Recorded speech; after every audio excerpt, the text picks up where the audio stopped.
All right, let's get right into it. We're about to talk about something huge. One of the single biggest yet most forgotten events in all of American history. We're talking about 250,000 children, a program that ran for 75 years, and almost no paper trail. It's a real mystery. So let's start with the number that just blows your mind, 250,000, 250,000 kids. And you have to understand, many of these kids had no last names, no birth certificates, nothing to say who they were or where they came from. Between 1854 and 1929, they were just put on trains and shipped out all over the country, which, leads to a pretty obvious question. Right? How is it possible that the biggest mass relocation of children in U.S. history is just a historical footnote? I mean, have you ever heard of it? So that's what we're going to do here.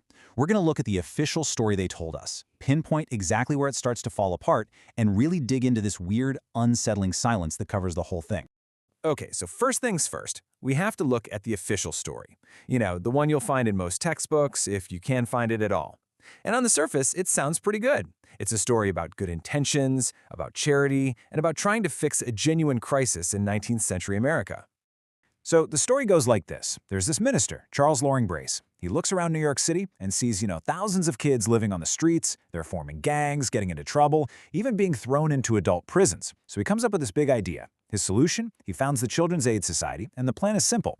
Get these kids off the streets, put them on trains, and send them out to the Midwest to live with good, wholesome farming families. Families that could give them some moral guidance, and could also use an extra set of hands on the farm. And believe it or not, for the next 75 years, those trains just kept on rolling. But, and you knew there was a but coming, right? This is where that simple, tidy story starts to unravel. Because when you actually start to scrutinize the numbers and you ask where this seemingly endless river of children was coming from, well, that's when things get really weird. Okay, check this out. In 1850, the entire population of New York City was about 500,000 people. The official claim was that somewhere between 10 and 30,000 of them were homeless kids. I mean, do the math. That's up to 6% of the entire city. Can you imagine? 6% of everyone in the city being a parentless child living on the streets? It's a number that just doesn't feel right, So this is the million-dollar question. Where did all these kids come from? The official line was, oh, they're the orphans of poor immigrants who died. But here's the problem. When you look at the immigration records, the ship manifests, the Ellis Island data, you don't see tens of thousands of kids showing up alone. Families came together. So if they came with their parents, what happened to their parents? And maybe more importantly, how did this supply of orphans just keep going and going and going for 3/4 of a century? And the rabbit hole gets deeper when you try to follow the paper trail. For a program this massive, run by organized charities for decades, you'd expect mountains of files, right? Ledgers, records, documents. But what you actually find is nothing. It's like an archive of silence, a black hole where the record should be. And this right here, this shows you just how bad it is. Get this, the National Orphan Train Complex, which is the main place for this research, they have confirmed records for only about 8,000 of the writers. 8,000 out of 250,000. That means for 97% of these kids, their records are just gone. Either they're missing, they were deliberately destroyed, or they're still sealed away. And think about that for a second. Even now, today, the very organizations that ran these trains, like the Children's Aid Society, they keep their archives locked down tight. If you're a descendant and you try to find out about your great-grandfather, you don't get his file. You get a polite letter with some non-identifying information. They won't show you the original documents. It's just a brick wall. But in a country obsessed with record keeping, building this incredible census system, there should have been one master key. One single document that could have given us a perfect snapshot of this whole thing. And the story of what happened to that one specific record might just be the shadiest part of this entire affair. Okay, so let's talk about the 1890 census. This was supposed to be the most detailed, most comprehensive census the U.S. had ever done. It was taken right in the middle of the orphan train era. It would have been the Holy Grail.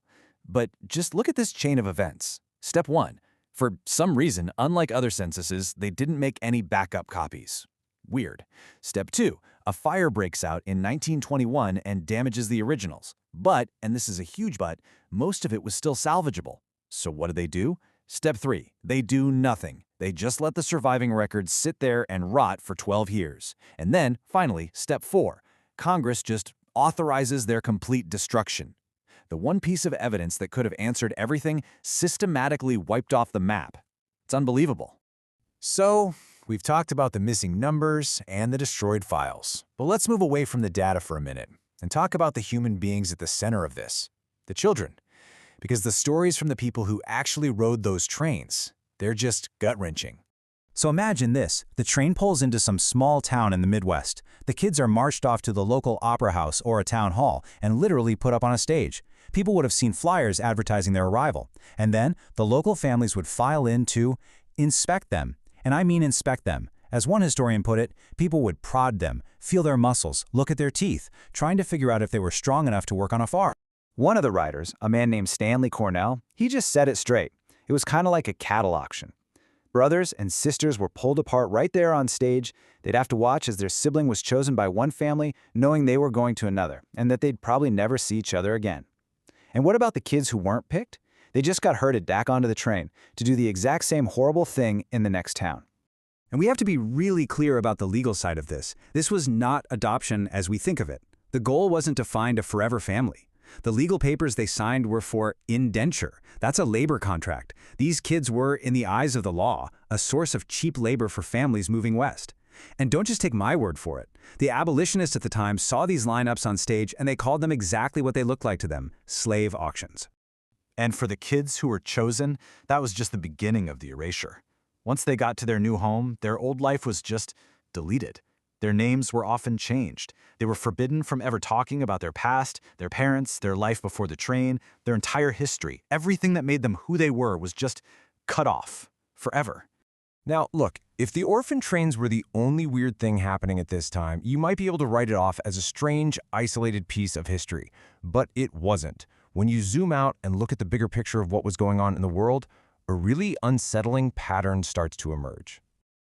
Just think about this alignment of events. At the exact same time, the British were running an almost identical program, shipping over 100,000 of their own kids to places like Canada and Australia. Then you have the Great Fires of 1871. Huge, simultaneous fires that just so happened to wipe out cities and their records in the exact same regions where the trains were going. We already talked about the 1890 census getting conveniently destroyed. And then there's this. For decades, thousands of anonymous premature babies were being put on display for money at World's Fairs. Any one of these things on its own is strange, but when you see them all happening together, it stops looking like a coincidence and starts looking like a pattern of moving kids around on a massive scale and erasing the records. And look, this isn't just some dusty old history story. This has a real living legacy. Right now, it's estimated that somewhere between 2 and 3 million Americans walking around today are the direct descendants of these kids. That means millions of our friends, our neighbors, maybe even people in our own families, have this giant, unfillable black hole at the start of their family tree. And the truly tragic part, it's not a mystery because the information was lost to time. It's a mystery because the information was either deliberately destroyed or is still being hidden. Which brings us to the one last nagging question that just hangs over all of this. The program ended almost 100 years ago. The first train left the station over 170 years ago. So why? Why are the archives still sealed? What truth about where 250,000 children really came from is so important, so explosive, that it has to be protected all these years later?